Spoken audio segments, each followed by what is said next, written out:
Imala Ethiopia fakkeenyummaa cimsa tarsiimoo ida'amuun biyyoo fi ceesisa galma egeree keenya dhaamsa waliif labsa milkii injifannoo xomboora qabsiisa.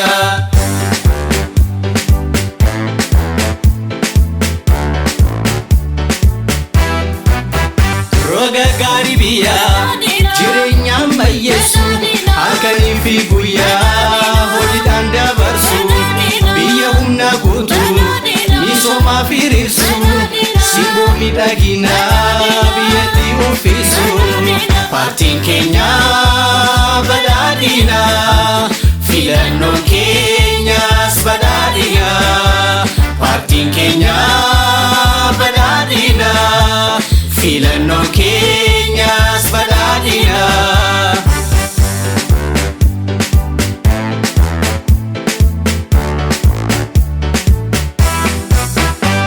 Bu'uura kaleessaan boruu kan tilmaamu dimokiraasii waraaf nagaa biyya qaamu sabdaneessummaadhaan itti tokkoomu badhaadhinni biyyaa mul'ate dhugoomu.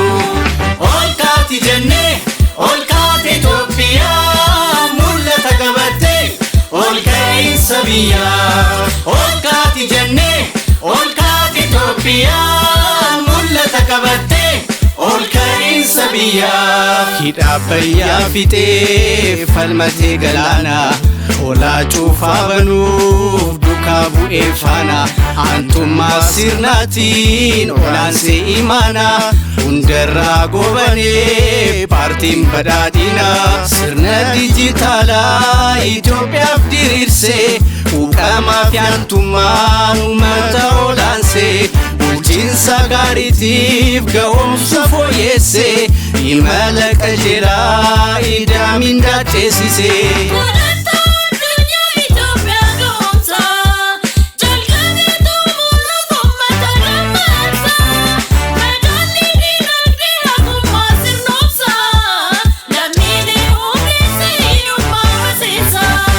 Walfaana hiriirsee dargagoof dubartii hojiidhaan dabalee mul'ata biyyatti ol ka'insa biyyaa yoo maafne abjuutti milkiin badhaadhinaa oba'ee muummeetti Itoophiyaa taasisu adda duree Afrikaa dinagdee fooyyessu injifachuuf morkaa wabii biyyoolessaa guddina sadarkaa.